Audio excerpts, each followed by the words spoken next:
दोस्तों, अक्सर महापुरुष अपनी बात कहानियों के माध्यम से कहा करते थे, क्योंकि उन्हें पता होता था कि अगर किसी को सीख दी जा सकती है तो वो कहानियों के माध्यम से बहुत आसान तरीके से दी जा सकती है। अगर कोई ऐसे ही ज्ञान की बात करता है तो आदमी उतना ध्यान लगाकर नहीं सुनता जितना कि कहानी में सुनता है। तो दोस्तों, ऐसी ही एक कहानी मैं भगवान बुद्ध की सुनाने वाला हूँ, जिसे सुनकर आप अपने छुपे हुए टैलेंट को समझ पाएंगे या कोई चीज जो आपको रोक रही है उसे समझ पाएंगे।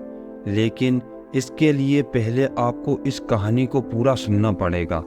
तो अपने सभी काम पहले खत्म कर लें और एकदम खाली मन के साथ बैठ जाएं, क्योंकि ज्ञान खाली मन से ही लिया जा सकता है। तो आगे बढ़ते हैं कहानी की ओर। एक गुरु और शिष्य जंगल से होते हुए अपने गांव जा रहे होते हैं। गुरुजी चलते चलते शिष्य को बता रहे थे कि गुरु सही और गलत का ज्ञान दे सकता है, लेकिन उस ज्ञान को जीवन में हमें ही उतारना पड़ता है। ज्ञान की बात तब तक लाभ नहीं दे सकती जब तक कि हम उन्हें अपनाते नहीं हैं। ऐसे ही समझाई देते देते चलते जा रहे थे। चलते चलते काफी अंधेरा हो चुका था। शिष्य ने अपने गुरु से कहा कि गुरुजी, काफी रात हो चुकी है, अगर आप कहें तो आज की रात यहीं आसपास के किसी गांव में गुजार लें। गुरुजी ने अपना सिर हिलाया और आगे चलकर उनको दूर किसी घर के बाहर एक मशाल जलती हुई दिखाई दी। वो दोनों उस मशाल की ओर आगे बढ़ने लगे और गांव में एक छोटे से घर के पास जाकर रुके। अब जैसे ही वहां गए तो गुरुजी के शिष्य ने दरवाजा ठकठकाया। उस घर से एक गरीब आदमी बाहर आया तो गुरुजी ने बोला, हम अपने गांव जा रहे थे, लेकिन काफी रात होने की वजह से हमें रास्ता सही से मालूम नहीं हो रहा था, इसलिए हमने इसी गांव में रुकने का सोचा। क्या हम आज की रात आपके घर रुक सकते हैं? गरीब आदमी बोला, हाँ क्यों नहीं, आप दोनों अंदर आ जाइए। अब जैसे ही गुरुजी घर के अंदर गए तो उन्होंने देखा कि उस आदमी के घर में बहुत ज्यादा गरीबी थी। उसके घर में सही से छत भी नहीं डली हुई थी, टूटी फूटी घास की छत डली हुई थी। पास में ही शायद गाय भैंस का तबेला था, जिसमें से गोबर जैसी बदबू आ रही थी। गुरुजी ने उस आदमी से पूछा कि आप काम क्या करते हो? वह गरीब आदमी बोला कि मेरे पास बहुत सारी जमीन है। तो गुरुजी ने बोला, अगर तुम्हारे पास बहुत सारी जमीन है तो तुम इस तरह से गरीबी में क्यों रह रहे हो? वह आदमी बोला, ये जमीन किसी भी काम की नहीं है। गांव वाले बोलते हैं कि ये बंजर जमीन है, यहाँ पर कुछ भी नहीं उगाया जा सकता और वहाँ फसल उगाना बहुत बड़ी बेवकूफ़ी है। गुरुजी ने कहा, अगर तुम अपनी जमीन नहीं बोते हो तो तुम्हारे घर का गुजारा कैसे होता है? उस आदमी ने कहा, मेरे पास एक भैंस है जिसका दूध बेचकर मैं अपना पूरा घर चलाता हूँ।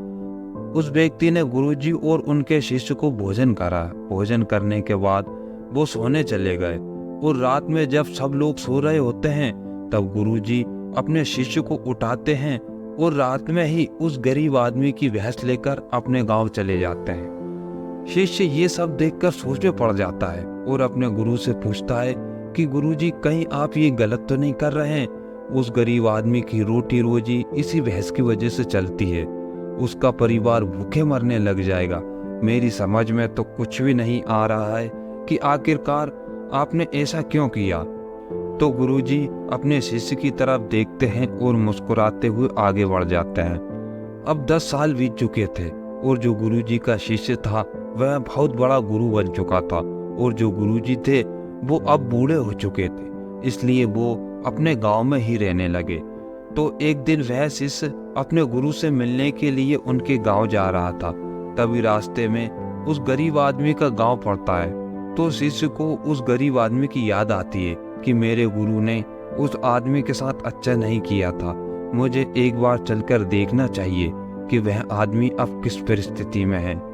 वह शिष्य उस गांव की तरफ जाता है और वहां जैसे ही पहुंचता है तो वह देखता है कि जहां उस गरीब आदमी का झोंपड़ा था वहां पर एक बड़ा ही आलीशान महल बन चुका था और उस झोपड़ी के बाहर जो बंजर जमीन थी उस पर फल और फूलों के बगीचे थे और आसपास के खेतों में हरी भरी फसल लहला रही थी। तभी उधर से उस घर का मालिक आता है। शिष्य उसे पहचान लेता है और उस आदमी से बोलता है, तुमने मुझे पहचाना? मैं अपने गुरुजी के साथ आया था, हम एक रात आपके यहाँ रुके भी थे। वह आदमी उस शिष्य को पहचान लेता है और बोलता है कि उस रात आप कहाँ चले गए थे? और उस रात के बाद मेरी भैंस भी कहीं चली गई थी। मेरी भैंस गायब होने की वजह से मेरा और मेरे परिवार की रोटी रोजी चलाने के लिए मेरे पास कोई साधन ही नहीं बचा था जिससे मैं अपने परिवार का भरण पोषण कर सकूं, और मुझे कोई रास्ता ही नहीं दिख रहा था कि अब मैं क्या करूं।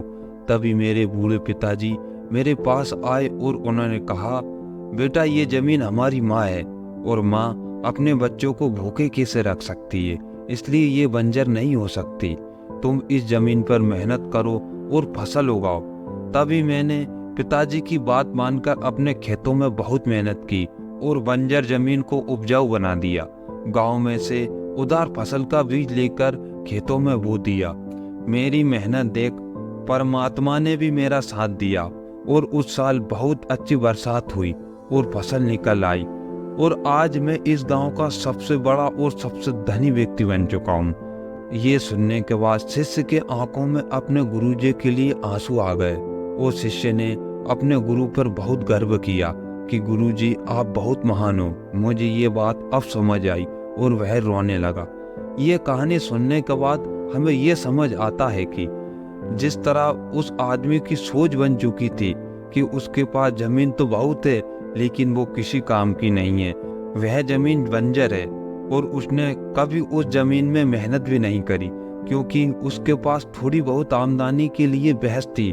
इसी तरह हमारे पास थोड़ी बहुत आमदनी के लिए हमारी जॉब भी हो सकती है और हमारी फैमिली वाले भी हो सकते हैं, कुछ और भी हो सकता है, लेकिन हम कुछ बड़ा करने का सोचते भी नहीं है और मेहनत भी नहीं करते हैं। मेहनत करने वालों का परमात्मा भी साथ देता है। हमारे अंदर ऐसी बहुत सी टैलेंट छुपी हुई है, लेकिन हमें कोई ना कोई चीज रोक कर रखी है। देखिए, आपके पास भी तो बहस की जैसी कोई दूसरी चीज तो नहीं है जिसने आपको आगे बढ़ने से रोक रखा है।